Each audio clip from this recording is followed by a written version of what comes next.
동산교회 시간. 이 시간 말씀에는 물된 동산교회 담임 조병선 목사님입니다.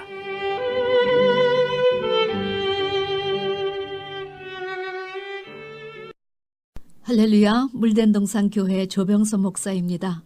평안하셨는지요? 지난주 저는 이방인의 때에 관해 여러분과 말씀을 나누었습니다. 오늘은 재림의 중조 10번째로 주님 재림 직전에 배도와 혼합주의 현상이 만연할 것에 대해 말씀을 나누려 합니다. 우리 주님은 마태복음 24장 종말장에서 너희가 사람의 미혹을 받지 않도록 주의하라. 많은 사람이 내 이름으로 와서 나는 그리스도라 하여 많은 사람을 미혹해 하리라 경고하여 주셨습니다. 그리고 다시 11절에 거짓 선지자가 많이 일어나 많은 사람을 미혹하고 불법이 아주 성할 것이다. 그 연고로 많은 사람의 사랑이 식어지리라. 여러분, 우리 주님은 지금 이런 가짜 목사들의 수가 아주 많아질 것과 그 결과 많은 사람들이 영향을 받아 사랑이 식어져 고통의 시대가 임할 것을 제시하여 주셨습니다. 그리고 이 종말을 알리는 천국복음, 즉 영원한 복음이 모든 민족에게 증거되어 온 세상에 전파되면 그제야 끝이 온다 하시고 아주 의미심장한 말씀을 연이어 주셨지요. 너희가 선지자 다니엘이 말한 바 멸망에 가증한 것이 거룩한 곳에 선 것을 보거든 그때 유대에 있는 자들은 산으로 도망할지어다. 이 말씀은 다니엘서 9장에서 70일에 관해서 제시될 때 마지막 한 일의 절반에 어떤 일이 일어날 것인가에 대한 말씀입니다. 주님은 그것이 예고된 것과 같이 이제 거룩한 성전에 멸망에 가증한 것이 서거든 그때 유대에 있는 자들은 산으로 도망하라 이렇게 말씀하셨지요.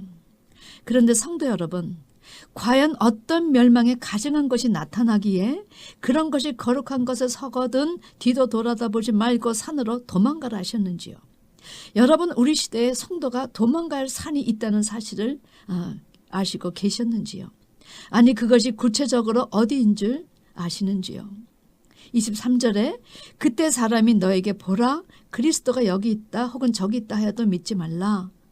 거짓 그리스도들과 거짓 선지자들의 큰 표적과 기사를 보여 할 수만 있으면 택하신 자들도 미혹할 것이다. 이런 후에 인자가 임한다. 이제 내가 너에게 다 일러주었으니 이제 때를 잘 예비하라 이렇게 경고해 주셨지요. 그런데 사도 바울 역시 데살로니가 후서 2장에서 똑같은 내용을 제시하여 주셨다는 사실입니다. 누가 어떻게 하여도 너희가 미혹되지 말라. 먼저 배도하는 일이 있고 저 불법의 사람 곧 멸망의 아들이 나타나기 전에는 재림이 이르지 아니한다. 이렇게 말씀하시면서 그 불법의 사람에 대해서 다음과 같이 설명해 주셨습니다. 그는 하나님을 대적하는 자라. 범사 일컫는 하나님이나 숭배함을 받는 자 위에 뛰어나 자존하여 자기를 높이고 하나님의 성전에 앉아 자기를 하나님이라 하느니라. 여러분, 이 불법의 사람은 자기를 하나님이라 하고 하나님을 대적하는 자라는 거지요. 이 두 말씀을 합치면 한마디로 이제 교회에 미혹하는 자들, 즉 가짜 그리스도들과 가짜 선지자들이 때를 지어 나타날 것이라는 이야기입니다. 그러니 이것처럼 교회와 성도와 목사에게 심각한 문제가 어디 있겠습니까? 하나님을 대적하고 배도하는 멸망의 아들이 하나님 성전에 앉아 자기를 하나님이라 하고 성도들을 인도해야 할 목자들이 불법을 행할 주역으로 그것도 때들이 나타나 많은 사람을 미혹하고 양떼를 오히려 환란에 넘겨주고 죽인다는 것입니다. 여러분, 이런 상황이 전개될 때 그 가운데서 자신의 신앙을 고수할 자신이 있으신지요? 이런 상황이 우리의 삶에 기다린다는 사실을 인지하고 계셨는지요? 그런데 문제는 어떻게 성도가 목자를 구별할 수 있느냐는 것입니다. 어떻게 목사 자신이 자기를 가짜다 진짜다 구별할 수 있느냐는 것입니다. 그런데 문제 중에 더 문제는 이러한 배도의 거센 물결과 혼합주의 물에서 과연 구별되고 살아남아야만 주님의 재림을 맞이할 수 있다는 사실입니다. 그런데 왜 이렇게 불법의 사람들, 악한 자들이 때를 지어 출현하는 그 원인이 무엇일까요? 여러분, 놀라지 마시기 바랍니다. 이들은 하나님께서 종말에 일부러 작정한 기간 동안 한 일회 중 후 3년 반 기간 동안 이들 불법한 자들의 세상이 되게 하셨기 때문 이제 때가 되면 그 일을 하기 위해 이들이 때들로 출현하는 것입니다. 사도 바울은 그렇게 하신 하나님의 뜻이 무엇인지 데살로니가 후서 2장 9절 10절에서 분명하게 밝혀주셨습니다. 사단의 역사를 따라 이 일은 철저히 사단이 지휘하도록 하나님께서 허용하셨다는 사실이지요. 모든 능력과 표적과 거짓 기적과 불의의 모든 속임으로 멸망하는 자들에게 임하리니 이는 저희가 진리의 사랑을 받지 아니하여 구원을 얻지 못함이니라. 이러므로 하나님의 유혹을 저희 가운데 역사하게 하사 거짓 것을 믿게 하심은 진리를 믿지 않고 불의를 좋아하는 모든 자로 심판을 받게 하려 하심이라. 성도 여러분, 이렇게 불법한 자들이 나타나서 불의의 모든 속임으로 멸망하는 자들에게 임하는 것은 구원함을 얻지 못하게 하시기 위해서, 하나님이 이들에게 유혹을 역사하사 거짓 것을 믿게 하신 것은 다 심판받게 하시기 위해서 이미 예정된 스케줄이라는 사실입니다. 그러니까 이 배도의 물결 혼합주의는 한마디로 누구를 향한 재앙인가? 말씀의 진리를 믿지 않고 불의를 좋아하는 자들. 그런데 이 불의를 좋아하는 자들이 다 이 배도의 물결에 휩쓸리는데, 사실 이것은 가라지들을 단으로 묶기 위해 불법의 사람들이 등장한 것입니다. 하나님은 말씀의 진리를 믿지 않은 불의한 자들에게 거룩한 손을 직접 대지 않으신다는 사실입니다.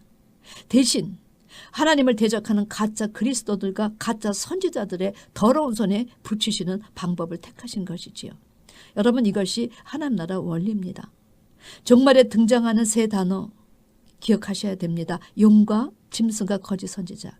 이 세 부류들이 출현해서 하는 일은 결국 가라지를 단으로 묶는데 총힘을 다할 것이 그렇게 제시된 것이지요. 사도 요한은 장래될 실상 계신 계시록 17장 17절에서 그 사실을 이렇게 기록하셨습니다. 이는 하나님이 자기 뜻대로 할 마음을 그들에게 주사 한 뜻을 이루게 하시고 저희 나라를 그 짐승에게 주게 하시되 하나님의 말씀이 응하기까지 하심이라. 여기서 제시하는 첫째, 자기 뜻대로 할 마음을 그들에게 주사해서 그들은 누구를 의미할까? 두 번째, 한 뜻을 이루게 하신다는 말씀에서 한 뜻의 의미는 무엇이며, 세 번째, 하나님 말씀이 응하기까지 해서 어떤 하나님의 말씀이 응하기까지 그들에게 하나님이 나라를 주신다는 것일까요? 여러분, 이 내용은 우리가 반드시 알아야 합니다. 왜냐하면 하나님의 뜻 안에서 반드시 성취될 말씀이기 때문입니다.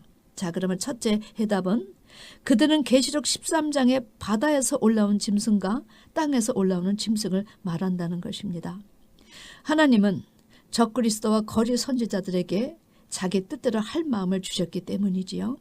자, 두 번째는 하나님은 이 두 짐승을 통해서 하나님 밭의 가라지를 단으로 묶는 시간을 주시기로 작정하셨습니다. 그것이 작정하신 분, 그 일을 하기 위해서 한 뜻으로 이렇게 해석이 됐지요.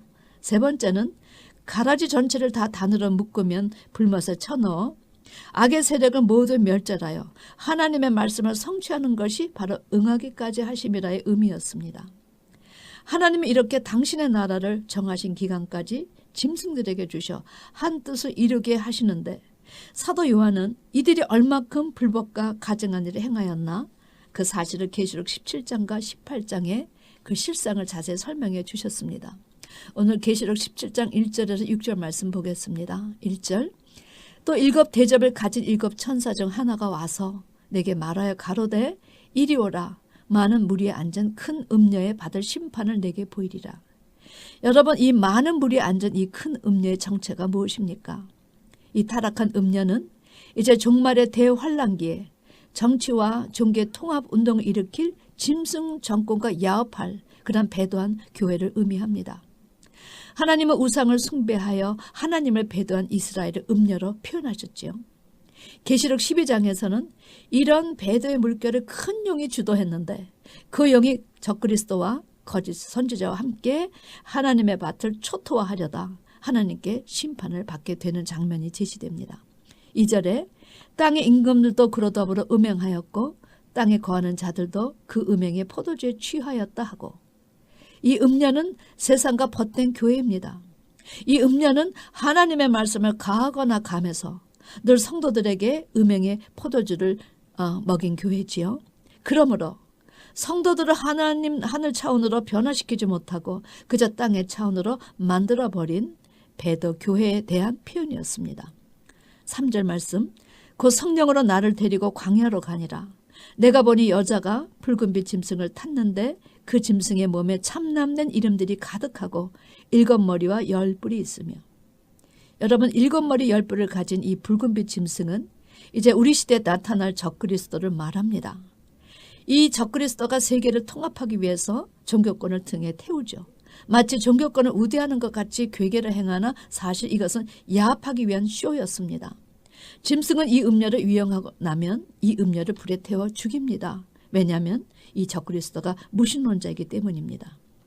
이 짐승의 몸에 참남된 이름들이 기록되어 있고 7머리와 10뿔이 있다는 것은 이 짐승이 그동안 이스라엘을 침입한 애굽, 아수르, 바벨론, 메데바사, 헬라, 로마, 그리고 이 6머리에 이어서 이제 마지막 제7째 머리인 적그리스도라는 사실을 제시한 것입니다. 10뿔은 그동안 이스라엘을 괴롭힌 왕과 이제 괴롭힐 왕이 합해서 10명이라는 사실을 제시했지요. 4절 말씀, 그 여자는 자줏빛과 붉은빛 옷을 입고 금과 보석과 진주로 꾸미고 손에 금잔을 가졌는데 가정한 물건과 그의 음행에 더러운 것들이 가득하더라. 이 음녀는 부자들이나 왕이 입는 자줏빛 붉은빛 화려한 옷을 입었습니다. 그리고 아주 호화로운 보석으로 장식했지요. 여러분, 이것이 어떻게 교회 모습이 되겠습니까? 이제 주님 오실 때가 되면 빛나고 흰 세마포 옷을 준비해서 입을 어린 양의 신부와는 얼마나 대조된 모습인지요. 음녀의 손에 금잔을 가졌습니다. 그 안에 가증한 물건에 음행에 더러운 것들이 가득하더라.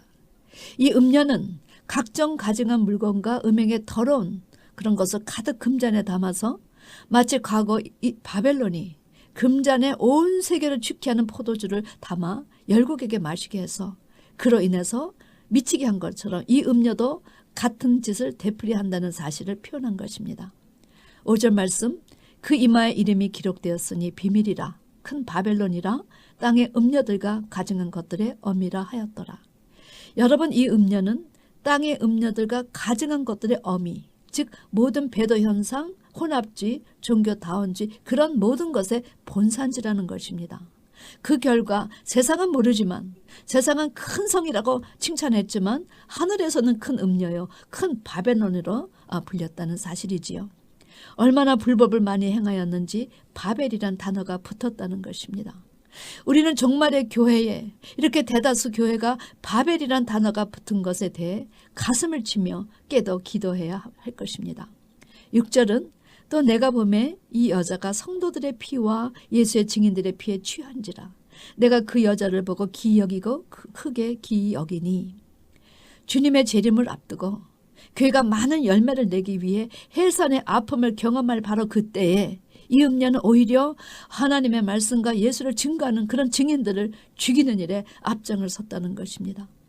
구약의 선지자들 그 시대에 가짜 선지자가 죽였듯이, 신약의 예수님을 그 시대 로마와 결탁한 종교 지도자들이 죽였듯이, 주님의 제자들을 그 시대 유대인들이 죽였듯이 이제 우리 시대도 이런 가짜 적그리스도와 가짜 선지자들이 연합해서 죽인다는 것입니다. 사도 요한은 이 음녀의 모습이 그가 알던 교회의 모습이 아니니 달라도 너무나 달라서 기이 여기고 크게 기이 여겼다 이렇게 기록했습니다. 사랑하는 성도 여러분, 하나님은 당신의 사랑하는 자들에게 결코 어느 것도 비밀이 행하지 않고 다 미리 경고해 주시는 분이십니다. 불법한 자들이 나타나는 것은 진리의 사랑을 받지 않는 자, 진리를 믿지 않고 불의를 좋아하는 모든 자들에게 임하는 하나님의 심판이라는 사실입니다. 그러니까 이런 무서운 가짜 때들이 나타나도 말씀에 거하면, 그분의 말씀에 순종하는 삶을 살면 이런 은혜의 담비를 받은 자에게 이 배도의 물결은 결코 덮치지 않는다는 사실을 믿으시며 더욱 하나님을 경외하고 하나님의 정례의 길로 행하는 여러분이 되셔야 합니다. 그런 여러분이 되시기를 주님의 이름으로 축원합니다.